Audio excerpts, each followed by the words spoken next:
Saya ingin bertanya terakhir kali, ini pertanyaan penutup ya, pertanyaan penutup. Saya minta tolong kepada dua praktisi kita untuk menceritakan suka dukanya melakukan bisnis global ini apa sih begitu, supaya teman-teman pemula yang ingin memulai nggak memikirkan hanya ada untung duluan begitu, tapi mereka harus tahu suka duka pelaku yang lebih duluan, pelaku bisnis global ini bisa dibagikan kepada teman-teman pemula. Silahkan. Oke, saya nih. Iya Pak, Oke. duluan Pak. Makasih. Jadi suka duka ya Bu ya. Suka dukanya Pak. Suka ya. Sukanya itu kalau dapat order gede, duitnya gede, Seneng bayarnya pasti cash, ya. seneng. Iya, iya. Cuman kadang hati-hati. Kalau kita dapat order besar, itu jangan seneng dulu.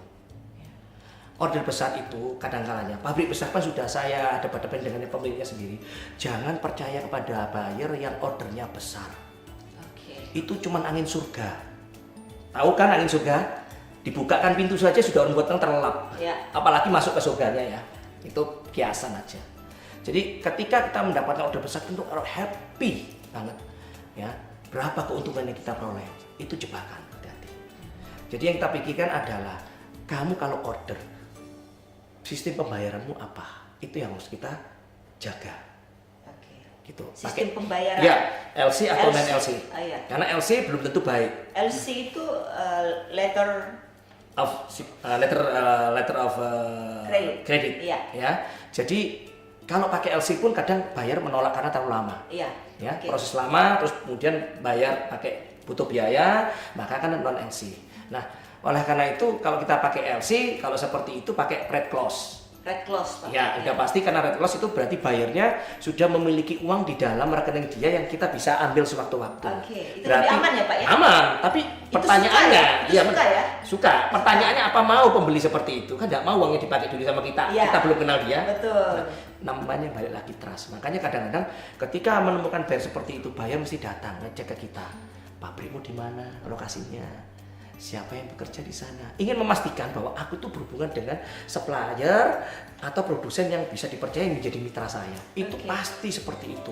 Dan kita jangan istilahnya kemudian terperangkap suatu buayan dari buyer ketika ya sudah aku tertarik untuk beli produk kamu tanpa meminta namanya sampel. Oke. Sampel dari kita itu harus diketahui dulu. Bagaimana orang kemudian tiba-tiba ujuk-ujuk suddenly itu menempatkan order kemudian tanpa melihat namanya spek. Kayak beli kucing dalam karung Nah, dong begitu berarti ya. kan ada somethingnya di sana. Yang buyer seperti ini waktu waspadai, jangan terjebak dengan mulut manis mereka.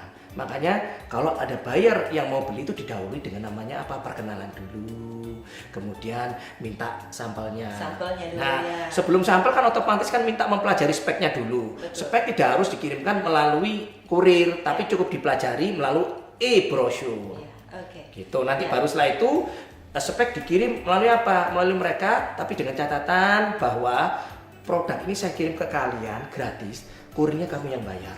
Oh, itu Kenapa bisa kesepakatan begitu? di awal ya Pak? Loh ya? iya, kenapa bisa begitu? Karena kita akan mengukur buyer itu serius apa tidak. Itu satu. Kemudian mengukur bahwa buyer itu memang telah menjadi buyer sekian lama, yang sudah teruji, yang memiliki registrasi di kurir, misalkan Di DHL, kurir, ya. Redpack, FedEx itu. Jadi pasti mereka akan ngoyo. Udah kirim aja ke alamat sini, dan mereka pasti akan bayar. Kita bisa bayangkan, terus kemudian kita kasih sampel, kemudian terus menerus, tapi kurirnya kita bayar. Kita bisa bankrupt. Ya. Nah, seperti itu. Pernah mengalami bankrupt Pak? Oh, dalam menjalankan mitranya, bisnis? For sure. Jadi gini, saya pernah menjaminkan rumah saya pada waktu itu. Hanya gara-gara saya itu dibohongi oleh supplier dan oleh keadaan lah ya. Makanya kalau bisnis agrobisnis yang spesies yang saya jalankan itu istilahnya kita harus kasih DP di awal ya. Terus kemudian kemudian karena ada kecurangan tadi kita mencoba untuk proses sendiri. Kemudian karena cuaca yang demikian deras, karena yang tadi kita nggak bisa kontrol, akhirnya kan mudah busuk, nggak bisa kering. Akhirnya kita beli orang lain tanpa QC. Ya. Akhirnya komplain bayar, kita loss. Nah, tantangan berikutnya adalah Untuk menggantikan ini sebagaimana? Akhirnya tadi kita joint venture.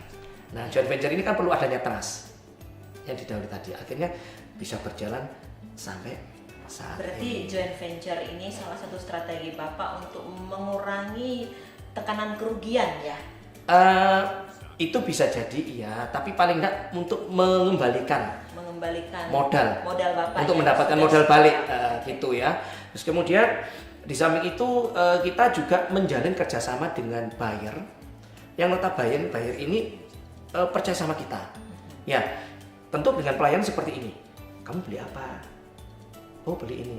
Kamu bisa tak? Ya udah, tak carikannya. Kita cari kerjasama. Kita mendapatkan simpati dia dulu. Ya, oke. Lalu kita datangi, kita carikan ini ya. Jalan, akhirnya ketemu. Jalan. Nah, karena kamu sudah ada partner di sini tidak ada. Oke. Ya kamu kita pancing. Layaknya orang pacaran gitu kita pancing ya. Pancing, akhirnya ketemu. Dari situlah akhirnya hubungan itu berjalan baik sampai saat ini dengan buyer. Kita tidak berharap dia beli banyak, tapi yang jelas hubungan tetap jalan sampai saat ini sehingga kita dipercaya. Walaupun produk di Indonesia ini harapan saya loh ya produk dia beli di sini, tapi apalah tidak ada di sini, saya tidak bisa melepaskan dia juga nggak bisa melepaskan dari kami. Tolong carikan ini ya, kita bersyukur akhirnya dapat, kemudian kita lempar ke dia, ya udah kamu minta komisi berapa, lu itu kan seperti itu. Nah kan dapat komisi tambahan di samping dari kegiatan yang kita lakukan dari turunan kelapa sawit itu loh Bu. Nah satu lagi yang membuat kita senang itu adalah kita mampu merangkul UKM, usaha kecil menengah. Ya, dari para produsen yang di Jawa Tengah, produknya yang berupa coconut sugar tadi, kita beli. Kita beli, walaupun bayarnya itu sudah tertarik untuk beli kontainer, satu kontainer, tapi kita tidak melayani satu kontainer dulu karena kita belum yakin dengan UKM tersebut. Quality, quantity, akhirnya kita shipment LCL, 5 ton saja dulu, trial. At the end sampai di sana mereka happy, baru serba sih udah satu kontainer, akhirnya kita beli lagi untuk satu kontainer untuk coconut sugarnya, seperti itu. Berarti sukanya Bapak itu adalah ketika ketemu dengan UKM, ketemu dengan supplier yang jujur, yang komitmen, yang mau bekerja sama dengan yang minyak bekerja sama ya Pak ya. Dukanya Pak yang paling Bapak ingat sampai saat ini satu aja Pak. Pertama, DP barang nggak dikasihkan. DP sudah masuk tapi barang nggak dikirim. Telap ya. Terus kedua, kita sudah order kasih DP nih, terus kemudian barang nggak jadi dibeli oleh buyer. Otomatis barang yang diorder itu kita larikan kepada buyer lain yang belum tentu speknya itu sama yang diminta oleh buyer lain seperti itu. Jadi itu Bu yang kadang-kadang buat kita ini gregetan gitu loh. Terima kasih Pak Jun. Terakhir Mas Abi dengan cepat, suka dukanya melakukan bisnis ini apa? Kalau menurut saya sukanya sih didatengin banyak buyer ya Pak sekarang. Sukanya didatengin banyak buyer. Iya sukanya. Tapi kita harus jeli untuk memilih dan memilah di mana buyer itu seperti apa gitu. Jujur aja sampai sekarang saya mungkin didatangi 7 buyer ya.